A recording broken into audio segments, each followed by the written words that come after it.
Hey y'all, welcome back to Rashley's Border Q. Today we're going to be cooking up something that I was challenged to cook. Stuff It Challenge, Cooking with Kory. I'm going to put a link down in the description box, and I'll put one here on the screen too, to his channel. He cooked a acorn squash stuffed salmon. Today we're going to be cooking up fajitas, kind of like a pinwheel, and we're going to stuff it with cream cheese, diced jalapenos, cilantro, and chorizo sausage. Chorizo sausage is a Mexican sausage, kind of usually has a vinegar flavor to it. Really good. But you could stuff it with whatever kind of sausage you wanted in this. Never tried it before, so good or bad, we're going to tell you the truth of how it comes out. Let's get started. Get it on the grill. The Traeger is already warmed up to 350 degrees. Let's get started.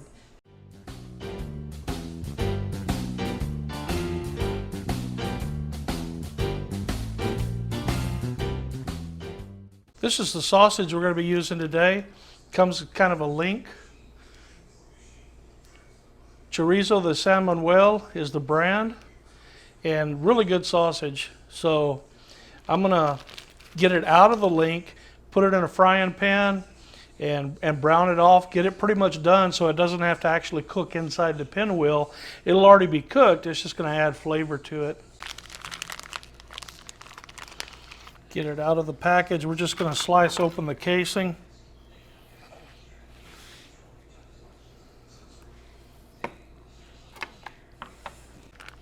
We'll just peel the casing open and get it into the frying pan, the sausage, the insides.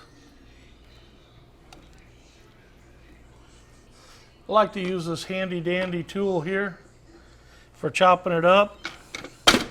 We're just going to let it warm up. When it gets a little bit warmer, it'll work a lot better. While this warms up, we're going to go ahead and get all the skin and the tough sinew off of the fajitas. All right, trimming up the meat. Fat is flavor, but underneath this fat is a tough layer of sinew. So I like to just trim off that tough stuff. Just a real thin cut. It's really tough. You can't hardly pull it apart with your fingers. So let me get all the meat trimmed up, and then we'll be back to start brown off the chorizo and start mixing up our stuffing. And it started to sizzle here. It's warmed up a little bit. You can see how much easier it is to break it up now. When we finish with it, it's going to look, well, the consistency of ground meat. That's about it. That's all we want right there. I'm just going to let that sit there and brown off till it's good and done. They say cook it about 8 minutes. All right, we got the majority of that tough stuff off. A few little pieces left here and there, but overall that looks pretty good. The chorizo is just about browned off. I got a couple of boxes of Philadelphia cream cheese that I've left out till it softened up. I'm going to mix the chorizo in with the cream cheese and some diced jalapenos and diced cilantro, along with my seasonings. Probably use Chupacabra Special Blend in this, and we'll put Chupacabra Brisket Magic or original recipe Chupacabra on the meat before we roll it up. We're going to start off with one block of that cream cheese. Kind of smash it around, soften it up a little more, and then see if we need a second block. Not much smashing needed. It's just nice and soft after being out of the refrigerator for a while. Don't overcook your chorizo. You see there's still a little bit of oil and all in there. It's a little bit moist. It's done. But if you overcook it, you're going to dry it out. Let's put part of this in that cream cheese. Mix it up a bit.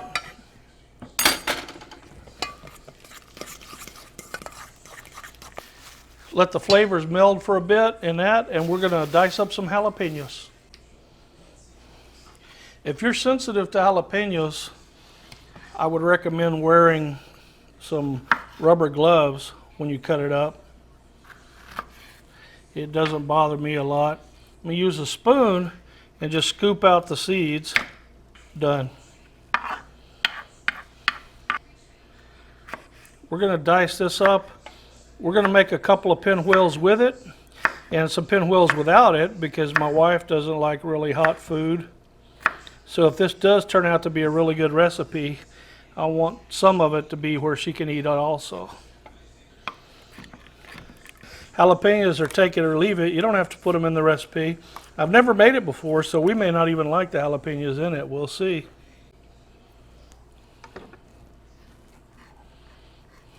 And the final ingredient is going to be cilantro. We're not going to use the stems. We're just going to use the leaves, and we're going to chop them up real fine. Not going to put a lot because everybody doesn't like cilantro.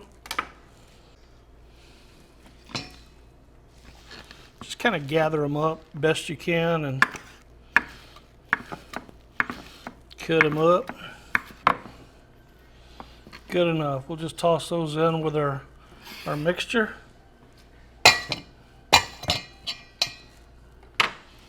Give it a quick stir.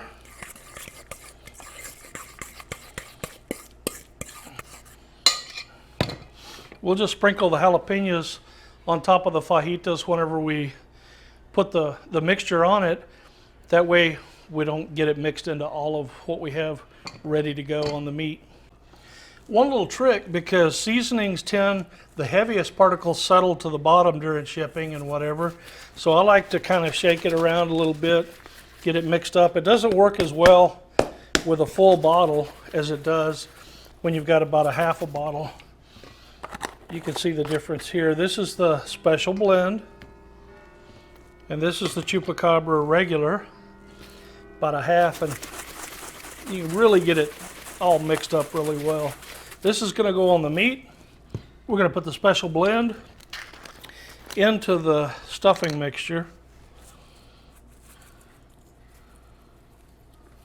All right.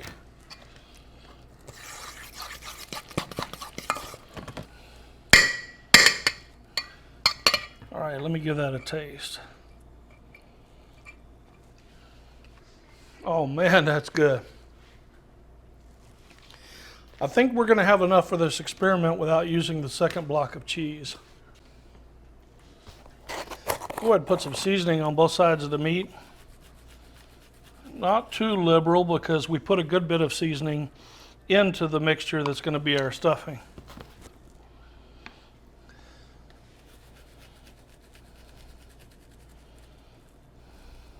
Let's spoon this mixture onto the meat and spread it out. I'm sure some of this, maybe a lot of it, is going to come out as we cook it, but we'll see how that goes. Good enough. We'll make this one the hot one. Grab a big pinch of jalapenos and sprinkle them not so liberally. A little bit more. That'll be the only one we'll do with jalapenos. The rest we'll leave plain. Let's roll it up.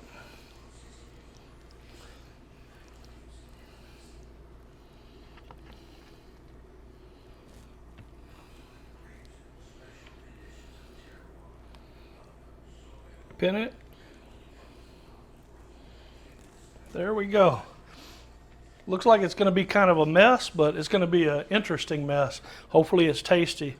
I'll do the other two the same way, except without the jalapenos, and we'll get them on the grill.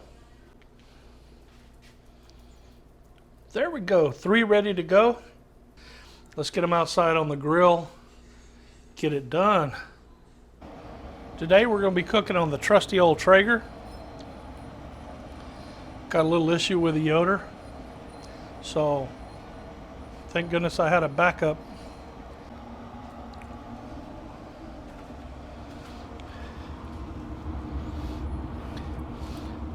I had turned the grill down a little bit while we were prepping the meat. I just turned it back up.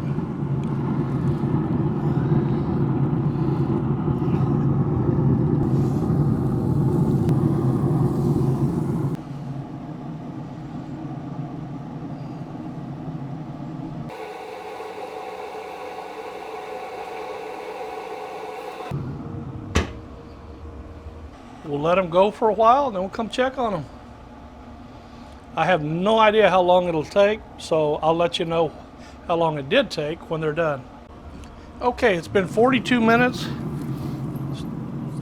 They're getting some nice color on them. Let's go ahead and check the, yeah, 180, that's good.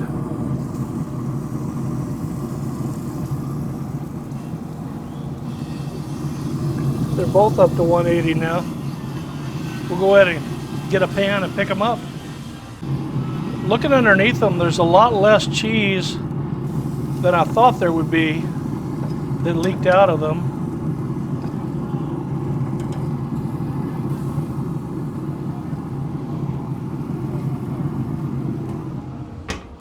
Let's get those things inside and slice one and see what we got. We'll let them rest for about 10 or 15 minutes. First, we're going to cut the large one. That's the one that has the jalapenos in it. I'm going to cut it kind of gently to try and not squeeze too much cheese out of it. Not putting much pressure, letting the knife do all the work.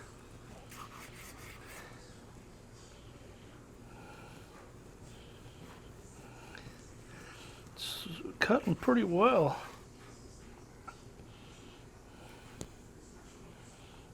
All right.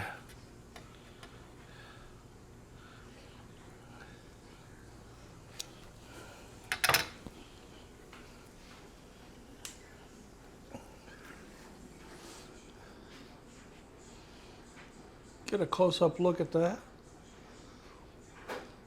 Turned out a lot better than I thought it would. At 180, I thought the inside was going to be gray, but as you can see, it's still pink. It's still medium. Looks good. Okay, again, this is the one that has the jalapeno in it.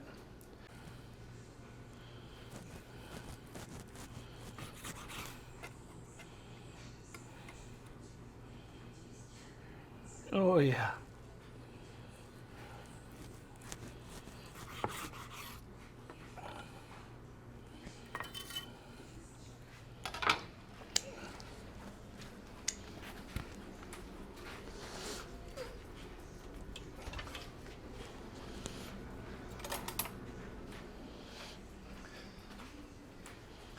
You can see that the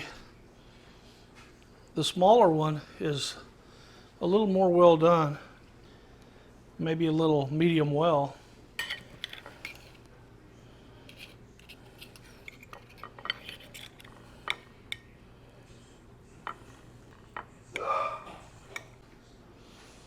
Man, that looks good. Let's give it a taste. Cheers, the moment of truth.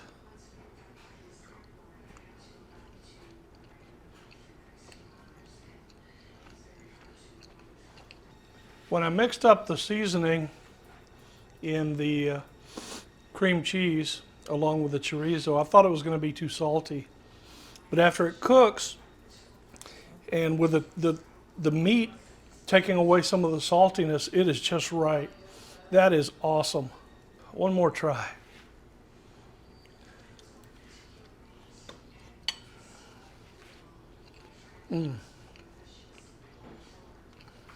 All right, let's cut a piece of that has the jalapenos in it.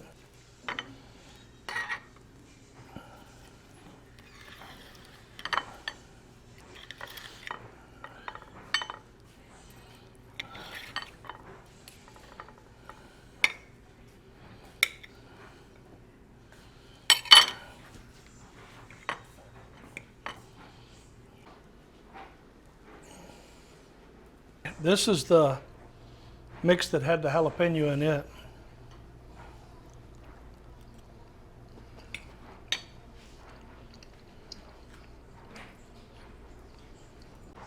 Definitely not as far done. It's more the way I like it. The jalapeno is not very overpowering. It's not very hot. Of course, I just sprinkled a few on, so it's kind of the luck of the draw as to whether you get one piece or two or whatever. But either way, the taste is very close. The only difference is a little bit of jalapeno flavor and a little bit of heat in the one with the jalapeno. But If you leave them out, it's no big deal because they both have a very similar taste profile. Very good. Again, in the mix, we had chorizo cream cheese and diced jalapenos on top, cilantro, and we used the chupacabra special blend. On the meat itself, we seasoned with a chupacabra regular flavor. Very, very good. I had my wife taste it and she said, awesome, awesome recipe. So give it a shot, see how you like it. Kory, there's my answer to your Stuff It challenge. And I'm not going to challenge anybody because everybody I contacted said, nah, I'm not interested. But you guys give it a try. Think you'll like it. Till we meet again on Rashley's Border Q, I want to say adios, God bless, and we'll see you later on down the road.